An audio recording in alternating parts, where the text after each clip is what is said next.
Hello, everyone. It's less than a month until Christmas, and this is traditionally the period of expectations, of waiting, and also of joy. Interestingly enough, we are nearing the darkest times of the year, and yet before Christmas, we are hoping, we are full of hope and full of joy and positive energy, at least here in Hungary. And at least if you look at Sagittarius, how they are behaving, how they carry themselves, how enthusiastic and optimistic they are, you can relate this to this particular period of time.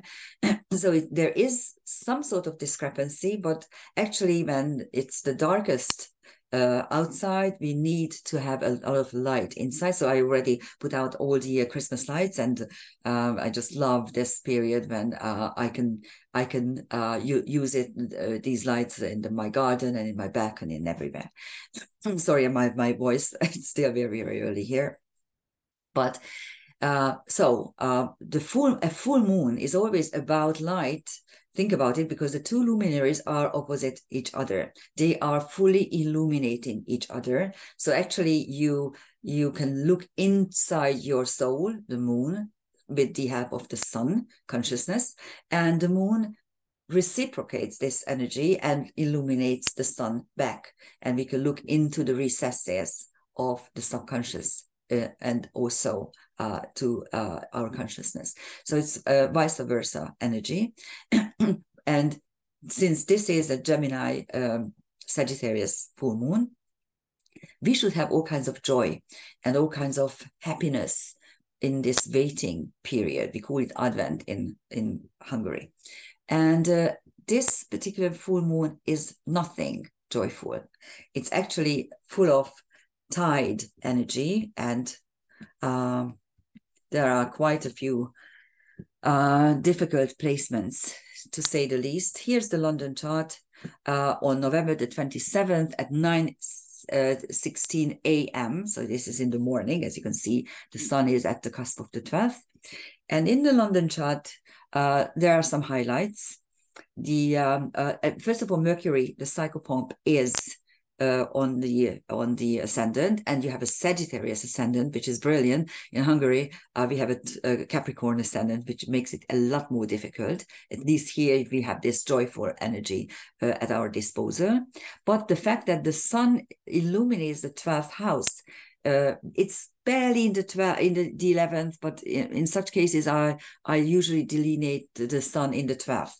But you can say that it's at the door of the celestial bank safe, so to speak, and it looks inside to see what's there.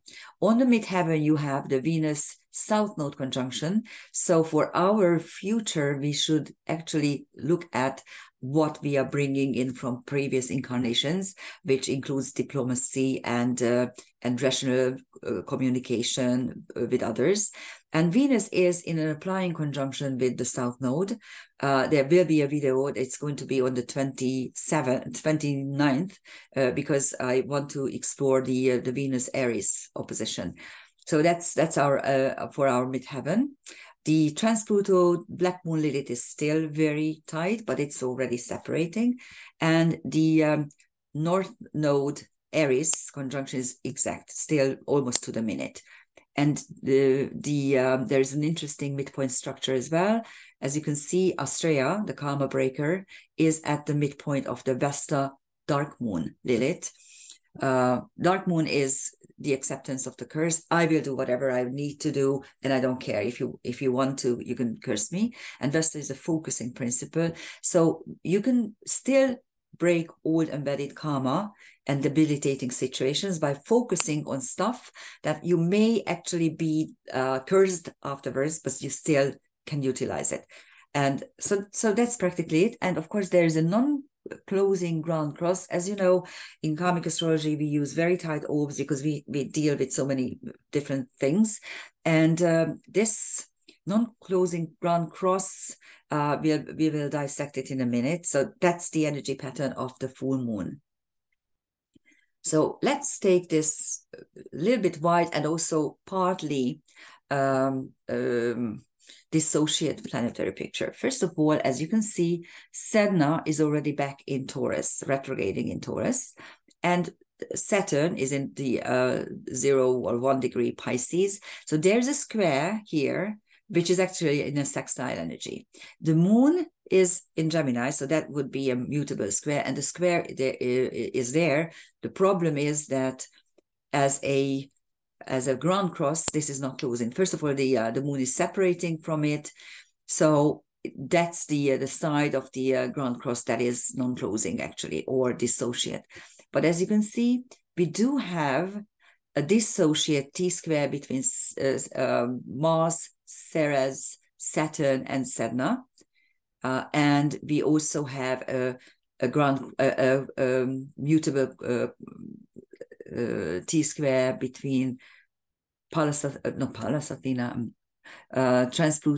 Lilith, and the sun and the moon. So that's where it is. And then Pallas Athena is dissolving it. So let's take again this apart. What is really there? So what is there in energy pattern and also by degree? Because this particular T-square, the Ceres, Mars, Saturn, Sedna, is there barely, but not energetically. So that's, that would be a mutable T-square if Sedna were still in Gemini, but it's no longer there. So let's take this apart. So what does it suggest, especially in light of the two conflict zones at the moment, the two war zones? And as full moons are usually about completion and also illumination, a double illumination, as I explained, you could actually hope that the conflict will ease. And I have a hunch that this is not yet the case, unfortunately. As I'm recording this, Hamas started to let go some of his prisoners, so to speak. And I can't really talk about this. It really upsets me so much that I can't talk about it. And no, I'm not standing with this or that party. I hate war. I can't understand why people are killing each other. And I don't care if this is a 1,000-year-old conflict. We should stop this. Anyhow, so let's try to be impartial and look at the energy pattern itself. So here's a mutable T-square, exact to the minute almost. So you have Transpluto, the TNO of dimension jump and channeling, dissolving with tension, of course, the sun-moon opposition.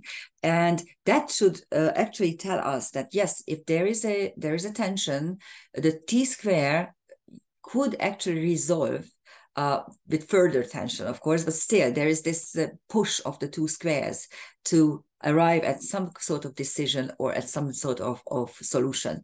And Pallas Athena seems to be the solution. Here's my problem with it. Pallas Athena is in Scorpio, which means that Pallas Athena is the asset of wisdom. But how can you be wise amidst the turmoil of very dark emotions? But that's what's happening. Pallas Athena doesn't really like to be in Scorpio because she's washed away by emotions. And at the same time, the quincunx that it is making with the moon is a monodirectional quincunx, but because both celestial objects are going straight and not when it's a bidirectional quincunx, it usually works as a trine, but this one doesn't. So what you could say is that wisdom could resolve this tension, but this wisdom is not very effective in a water sign. Plus, the quincunx suggests that there will be some good news and some bad news. There will be some good decisions, but also some terrible decisions. Yes, there is a sextile between Pallas Athena and Transpluto, so there is hope, but I actually don't really see too much, to tell you the truth. Okay, here are the transcendental object. On Osiris, on the sun, you have Osiris and Danubia. Danubia, of course, is this region, so we might have a say in how this is panning out. And Osiris is one of the it's the Egyptian lord of the underworld. you will see that there are a lot of dark energies here. So lots of like Hecate, who is the dark moon goddess, and Zoser is a pharaoh who was a pyramid builder. And on Mercury, you have, not Mercury, sorry, Pallas Athena, you have Apophis, Ginevra, Sisyphus, and Elatus. Elatus is a centaur that denotes ego developments through work and writing and expression. And Apophis is, again, an Egyptian figure, the snake that is swallowing the sun. So it's the one of the so-called cataclysm asteroids. Ginevra is the queen wife of Arthur, who she is actually cheating on. And Sisyphus denotes very difficult and futile work that doesn't have any result. As I said, I'm not very, very hopeful with these transcendental celestial objects. There's also forceps. You get this forceps when you have a dissolved opposition, the nodes and Mercury, and a little engine, sextile, quincunx, and square. And again, the Mercury-Neptune square still suggests that there's not going to be any real true negotiation. The Neptune-Venus quincunx, which is applying and will be exact quite soon, the moment actually when Venus is going to be conjunct the south node, suggests that you have two, and this is a bidirectional quincunx, so here we have hope. There's Venus, who is, of course, love and carnal love, and also money, and Neptune, which is universal love. So that's something. So the resolution should come from universal love. Good luck with it. Fat chance with that we can actually operate from the heart like this. And as long as Mercury is actually squaring Neptune still. So we will see. The tip of the forceps is the Neptune Aries semisextile. We'll see what happens. And here are the transcendental objects. And again, we do have dark figures like Anubis, okay, another death god from Egypt. And on Mercury, we really have a number of things. And this Mercury is rising in the London chart. Thetis, the goddess of the oceans. Thales, who is a philosopher. Pythia, who is the clairvoyant, the oracle. Nymph, nymphs, of course. This is the German name. This particular asteroid was spotted by a German astronomer. And I really looked into nymphs lately because I wanted to compare them to elementals, and I think they are the remnants of a much older, much more ancient philosophy where everything had an elemental, everything on earth had an elemental, trees and woods and rocks and springs and whatever. So they are guardians, so to speak. And then you will, of course, have Grumium, which I'm going to show you because that is a very, very spot on fixed star. On Venus, you have Hebe. And this is what makes me so upset, that in those two wars, now children are really suffering. First of all, why are you taking children as hostages? This is horrible. This should never ever happen. As for the Ukrainian war, the latest news is that now they are drafting children, anyone between 16 and 18, okay, is going to fight. Think about it. They are effectively murdering their own children, and women as well. At the moment, there are 50,000 women serving in the Ukrainian army.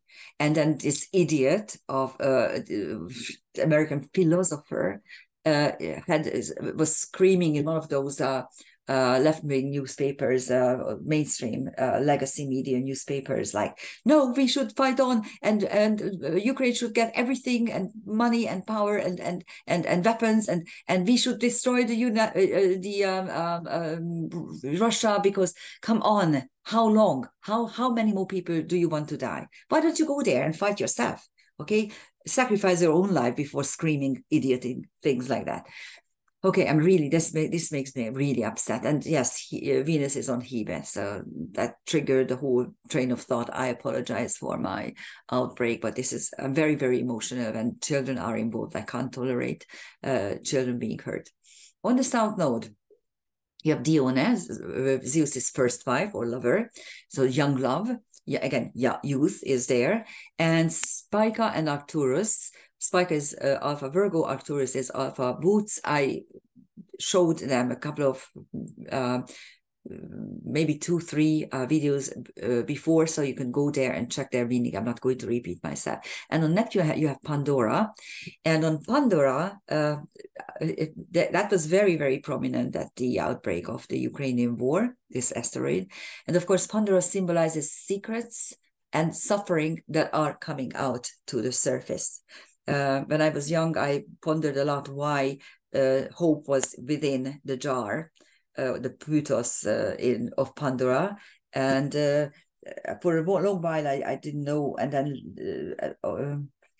much later I came across with a portion of the myth where Zeus himself puts hope into the Plutos among the rest of the terrible things of mankind, and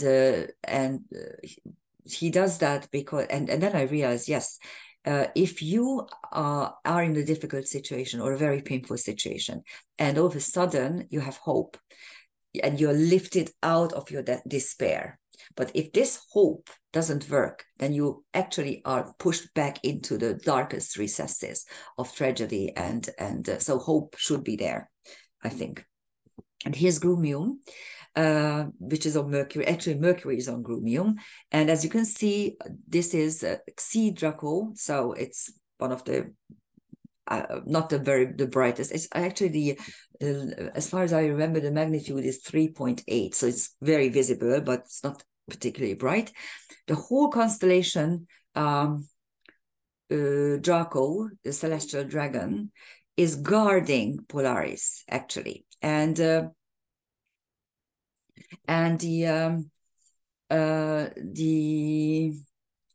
whole constellation is about keeping or creating treasure, guarding treasures. And as you can see, Grumium is at the throat of the celestial dragon. So it is actually linked to speech and expression, and it's also on Mercury.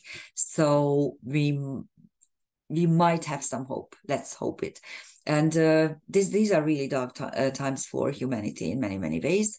But at the same time, we are looking forward to Christmas. And I wish you a good waiting time. I wish you a good, enthusiastic and hopeful time. Let's make the best of this very difficult full moon. Thank you for listening. Bye-bye.